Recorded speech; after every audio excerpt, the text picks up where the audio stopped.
जय श्री कृष्णा। हेलो दोस्तों, आपका स्वागत है हमारे चैनल भक्ति कथा संग्रह में। आज हम आपके सामने प्रस्तुत करने जा रहे हैं श्रीमद् भगवद गीता के 5वें अध्याय का महात्म्य, जो इस प्रकार है। श्री भगवान कहते हैं, देवी, अब सब लोगों द्वारा सम्मानित 5वें अध्याय का महात्म्य संक्षेप से बतलाता हूँ। सावधान होकर सुनो। मद्र देश में पुरुकुत्सपुर नामक एक नगर है। उसमें पिंगल नामक एक ब्राह्मण रहता था। वह वेद पाठी ब्राह्मणों के विख्यात वंश में, जो सर्वथा निष्कलंक था, उत्पन्न हुआ था।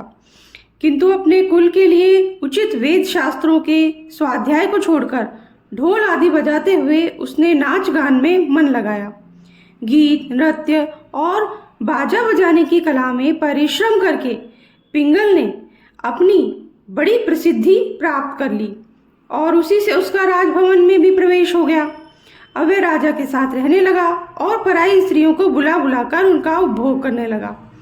स्त्रियों के सिवा और कहीं उसका मन नहीं लगता था। धीरे धीरे अभिमान बढ़ जाने से उच्छृंखल होकर वह एकांत में राजा से दूसरों के दोष बतलाने लगा।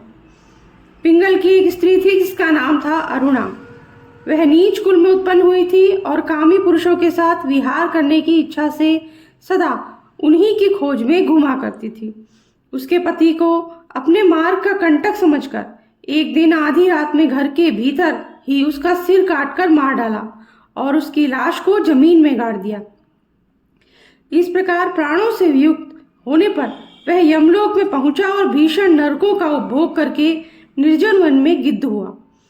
अरुणा भी भगंदर रोग से अपने सुंदर शरीर को त्याग कर घोर नरक भोगने के पश्चात उसी वन में शुकी हुई।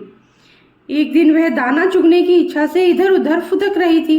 इतने में ही उस गिद्ध ने पूर्व जन्म के वैर का स्मरण करके उसे अपने तीखे नखों से फाड़ डाला। शुकी घायल होकर पानी से भरी हुई मनुष्य की खोपड़ी में गिरी। गिद्ध पुनः उसकी ओर झपटा। इतने में ही जाल फैलाने वाले बहेलियों ने उसे भी बाणों का निशाना बनाया। उसकी पूर्व जन्म की पत्नी शुकी उस खोपड़ी के जल में डूबकर प्राण त्याग चुकी थी। फिर वह क्रूर पक्षी भी उसी में गिरकर डूब गया। तब यमराज के दूत उन दोनों को यमराज के लोक में ले गए। वहां अपने पूर्वकृत पाप कर्म को याद करके दोनों ही भयभीत हो रहे थे।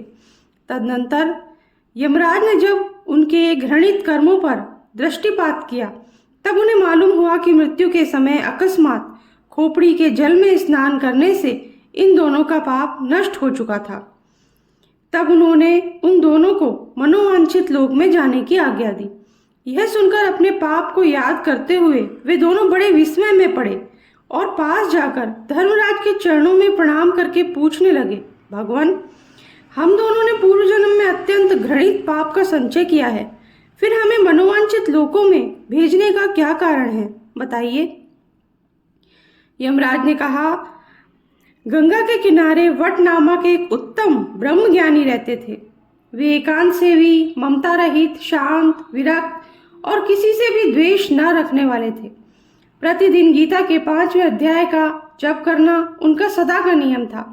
5वें अध्याय को श्रवण कर लेने पर महापापी पुरुष भी सनातन ब्रह्म का ज्ञान प्राप्त कर लेता है। उसी पुण्य के प्रभाव से शुद्धचित्त होकर उन्होंने अपने शरीर का परित्याग किया था। गीता के पाठ से जिनका शरीर निर्मल हो गया था, जो आत्मज्ञान प्राप्त कर चुके थे, उन्हीं महात्मा की खोपड़ी का जल पाकर तुम दोनों पवित्र हो गए हो। अतः अब तुम दोनों मनोवांछित लोकों को जाओ, क्योंकि गीता के 5वें अध्याय के महात्म्य से तुम दोनों शुद्ध हो गए हो। श्री भगवान कहते हैं, सबके प्रति सम्मान भाव रखने वाले धर्मराज के द्वारा इस प्रकार समझाए जाने पर वे दोनों बहुत प्रसन्न हुए और विमान पर बैठकर वैकुंठ धाम को चले गए।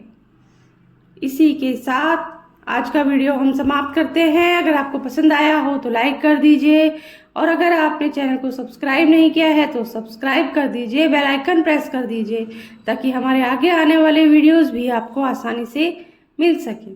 Thank you. जय श्री हरि।